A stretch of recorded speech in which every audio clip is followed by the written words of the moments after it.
미국 대선과 관련해서 주식시장의 불확실성이 어느 때보다 커지고 있습니다. 트럼프 대통령의 코로나19 확진이라는 돌발 변수까지 더해졌는데, 이렇게 혼란스러운 상황에서 그 시장 투자자들에게 어떤 길잡이가 될 수 있는 도움말을 좀 듣고자 전문가 한 분을 모셨는데요. IBK 투자증권의 정용택 리서치 본부장님 모셨습니다. 안녕하세요. 예, 안녕하십니까. 요즘에 그 주식시장이 미국 대선이라는 이벤트를 앞두고 굉장히 불확실성이 커졌습니다. 본부장님, 저희가 어떤 시나리오로 좀 나눠서 생각을 해보면 일단 좀 좋을까요? 시나리오는 대부분 이제 사람들이 생각하는 것처럼 일단 세 가지 정도 생각하지 않겠습니까? 지금 여론조사 선두를 달리고 있는 바이든이 승리하거나 아니면은 트럼프가 역전해서 승리하거나 아니면 요 세 번째 시나리오 때문에 미 대선을 앞둔 이번 장세의 불확실성이 굉장히 높은 건데요. 바이든이 승리했으나 트럼프가 불복하는 경우 이렇게 세 가지로 아마 나눠서 생각해 볼 수 있을 것 같습니다. 주식시장을 비롯한 금융시장은 바이든의 승리를 가장 많이 가격에 반영을 하고 있는 것 같은데요. 예, 예. 바이든이 승리할 경우 주식시장 전망은 좀 어떻게 좀 볼 수 있을지 한 말씀 부탁드리겠습니다. 예, 현재 미국 시장에서 바이든 프라이스라고 이거는 무엇을 상정을 하는 거냐면 재정을 더 확대하고 그 다음에 감세 정책을 철회하는 부분들을 감안했습니다. 그래서 바이든 프라이스는 미국 금리의 상승 요인으로 작용을 하거든요. 그러면 미국 주식 시장에는 실질적으로 보면 그 트럼프가 당선됐을 때 대비해서는 약세 요인일 수 있습니다. 기업 수익에 세금 요인을 얹으면서 약화될 수 있는 부분들이 있으니까. 하지만 이 부분이 대선이 끝난 후에 대선이라는 불확실성이 종료된 것과 비교해 봤을 때 그 크기가 그렇게 크지 않을 것이다라고 보고 있기 때문에 정도의 차이는 있지만 바이든이 승리한다고 하더라도 시장에서 상승하는 부분들의 추세가 꺾이거나 이러지는 않을 것 같습니다. 다만 차이는 주도주에서 갈린다라고 생각합니다. 바이든은 기본적으로 독과점이나 이런 부분에 대해서 굉장히 부정적이지만 오바마 케어라든가 아니면 오바마 시절에 추진했던 친환경 정책 쪽에는 상당한 의지를 가지고 있습니다. 그렇기 때문에 실질적으로 바이든이 당선된 이후에는 전기나 수소차, 신재생 에너지와 같은 친환경 관련된 비즈니스나 헬스케어 관련된 산업들이 수혜를 받을 수 있고 그 부분이 더 주목을 받을 것 같습니다. 네. 바이든이 승리할 경우에는 재정 부양책 규모도 트럼프가 승리했을 때보다는 좀 더 커질 수 있다라는 그런 관측이 나오는데 그 부분은 좀 어떻게 좀 보시나요? 예, 맞습니다. 실질적으로 공화당이 전통적으로 작은 정부를 추진하고 있고 민주당이 그 큰 정부를 추진하고 있고요. 지금 미국의 부양책이 타결되지 않는 것도 실질적으로 민주당이 내놓은 부양의 규모가 너무 크다라고 해서 공화당이 소극적으로 대응하기 때문이거든요. 그렇기 때문에 바이든이 당선됐을 때 재정 부양의 규모는 더 커지겠죠. 그렇다면 현재 그 뉴욕 주식시장을 기준으로 봤을 때 시장은 어느 정도 반영을 했는데 바이든이 승리할 경우 시장의 추가적인 움직임, 추가 상승 여력이 좀 있다고 좀 보십니까? 추가 상승 여력은 있다라고 생각합니다. 실질적으로 불확실성이 제거된 부분이 있고요. 왜냐하면 9월 달부터 지금까지 미국의 주식시장은 횡보나 약보합이거든요. 이런 부분들은 대선이라는 불확실성 요인 때문에 눌려있는 부분들이 있으니까 이 부분이 해소되면서 상승하는 부분이 하나 있고요.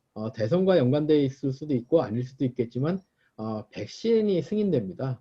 백신이 승인되면서 접종이 시작되는 부분들도 주식시장에 상승 요인으로 작용할 수 있기 때문에 대선 후에는 앞에 두 가지 시나리오만 본다 그러면 저희는 상승 쪽에 조금 더 높은 무게를 두고 있습니다.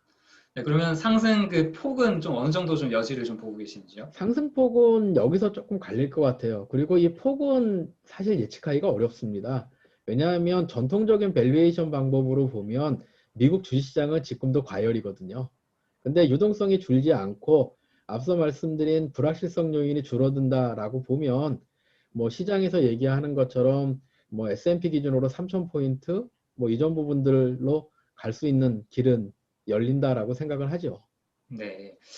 그러면은 그 트럼프가 만약에 시장의 예상을 뒤엎고 재선에 성공한다면 예. 그렇다면 주식시장은 또 어떻게 좀 변화가 있을까요?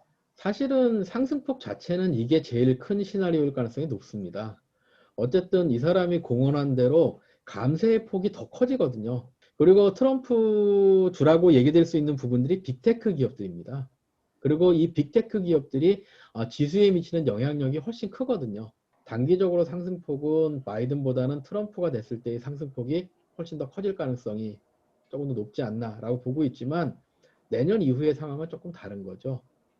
왜냐면 그 대통령으로서의 불확실성은 바이든보다는 트럼프가 높기 때문에요. 그러면 마지막으로 그 바이든이 대선에서는 승리를 한다 하더라도 트럼프 대통령이 계속 언급하다시피 불복을 할 경우 굉장히 좀 혼란스러울 것 같은데 이럴 경우에는 좀 어떻게 좀 될 걸로 보고 계십니까? 이 경우가 가장 안 좋은 경우입니다. 이 경우에는 실질적으로 하락폭이 경우에 따라서는 굉장히 커질 수도 있습니다. 왜냐하면 미국에서 대통령이 불복을 하고 클레임을 제기할 수 있거든요. 단계별로 있습니다. 이게 12월 달에 뭐 세이프 하버나 아니면 선거인단 투표나 이런 일정들마다 이 문제가 소환되면서 계속 불확실성을 만들 거고요. 결국에는 이 부분의 판정을 연방대법원에서 하게 돼 있는데 이게 더 불확실해진 부분들은 뭐냐면 이번에 그린스버그 대법관이 타계하면서 새로운 대법관 인준이 같이 연결돼 있습니다. 기존의 연방 대법관 멤버가 다 채워져 있는 상태에서 판결되는 것이 아니고 한 사람을 더 채워야 되는 부분에서 정치적으로 더 불확실성이 커지는 요인들이 있기 때문에 실질적으로는 이 불확실성이 어떻게 진행될지는 사실은 모르고요. 결과 자체에서 뒤집힐 수 있습니다.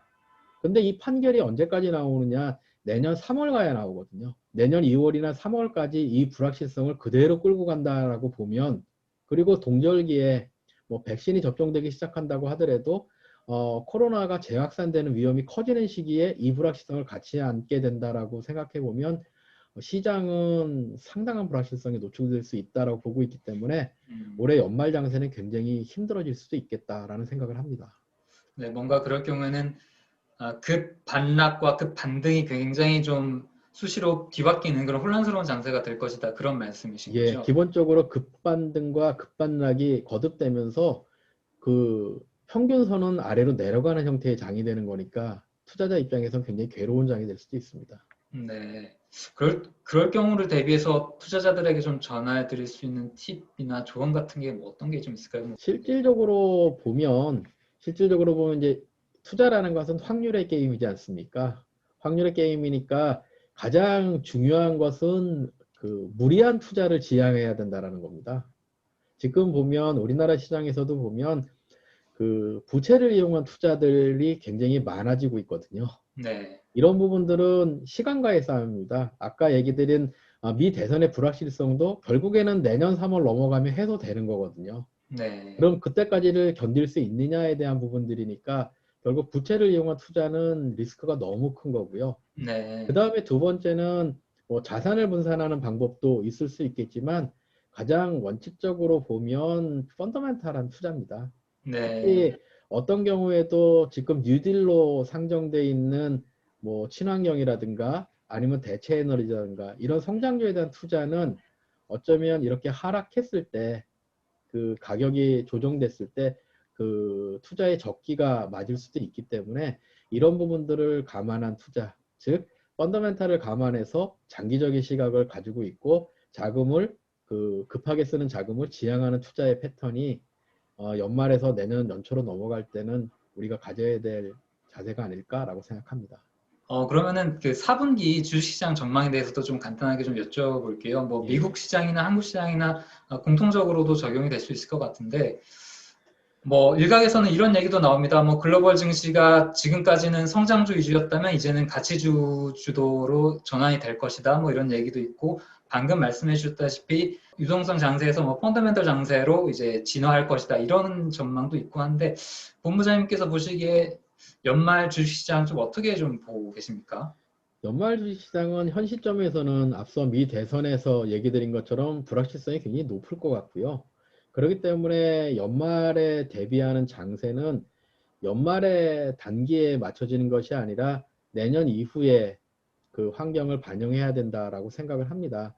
그렇기 때문에 저는 일각에서 얘기하는 것처럼 가치주 쪽에 초점을 맞추는 장세는 조금 아닐 것 같고요. 네. 4, 4분기에는 가치주 쪽에 초점이 맞춰질 수는 있습니다. 왜냐하면 전통적으로 찬바람이 불면 배당주가 각광을 받기 때문에 가치주나 지금 얘기되고 있는 경기 관련 주식들이 각광을 받으려면 설비 투자나 이런 부분들이 나타나야 되거든요. 근데 네. 아직까지는 그런 부분들에 대한 움직임이 없기 때문에 이 음, 부분보다는 아마 성장률에 대한 투자가 여전히 유효할 것이다 라고 생각합니다. 근데 유동성 장세 초기처럼 무분별한 성장주 투자는 아닐 것 같고요.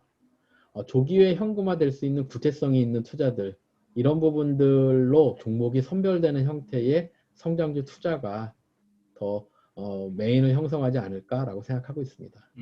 한국 주식시장도 좀 어떻게 보고 계신지, 코스피는 뭐 연말에 2,500이 돌파가 가능한지 뭐 이런 부분도 좀 궁금하거든요. 저희는 한국 주식시장도 사실 그 연장선상에 있다고 생각합니다. 그리고 연말까지 저희는 우리나라 주식시장도 기본적으로는 트럼프 불복이나 이런 형태로 불확실성으로 빠져들지 않으면 2,500을 트라이 해볼 수 있는 장이다라고 생각을 하고 있습니다. 어쨌든 유동성이 풍부한 상태고 아까 얘기한 백신 이벤트 같은 것도 살아있고 불확실성이 좀 줄어드는 부분들이 있기 때문에 그런 부분은 기대는 여전히 가지고 있지만 가는 과정은 굉장히 녹록하지는 않을 것 같고요. 주도주 역시 앞서 말씀드린 것처럼 옥석 가리기 되는 성장주 쪽으로 흘러가는 시기로 저희는 생각을 하고 있습니다. 국내적인 요인은 또 어떤 게 좀 있을까요? 사실은 우리나라 시장을 올해 보면 대외적인 요인을 제외하고 나면 가장 중요한 요인은 코로나입니다. 음, 예, 실질적으로 그 연말까지 시장이 오르지 못하게 하는 가장 중요한 리스크 요인은 코로나 재확산입니다. 저희가 2,500을 트라이해 볼 수 있다라는 얘기는 지금 정도로 코로나가 어, 겨울이 됐음에도 불구하고 컨트롤될 수 있다라는 전제가 있어야 되는 거고요. 코로나가 재확산되거나 다시 불안정해지는 모습으로 빠져든다면 그마저 되기 어렵다라는 생각을 합니다. 지금 그 개인 투자자들이 유튜브나 뭐 어떤 각종 채널을 통해서 굉장히 고급 정보에 목말라 있는 사람들이 굉장히 많아졌잖아요. 예. 네, 이런 투자자들에게 뭐 해주고 싶으신 말씀 뭐 어떤 게 또 있을까요? 제도권에 있는 사람 입장에서 요즘 보면서 좀 느끼는 것은 뭐냐면 그 유동성 장세가 확산되고 투자자의 저변이 넓어지면서 오히려 정보의 양이 너무 많아졌다라는 생각을 합니다. 정보의 양보다는 정보를 선별하는 능력이 훨씬 더 좋은 것 같고요. 그 다음에 저희가 보기에는 유통되는 정보에서 나름의 공신력이 굉장히 중요하지 않을까라고 생각하고 있습니다. 그래서 그 공신력으로 보고 그리고 투자 정보를 받아들이실 때는 제 입장에서 보면 가장 보수적으로 받아들이는 것이 가장 안전한 투자가 될 것이다 라고 생각하고 있습니다. 네, 말씀 잘 들었습니다. 네, 감사합니다. 감사합니다.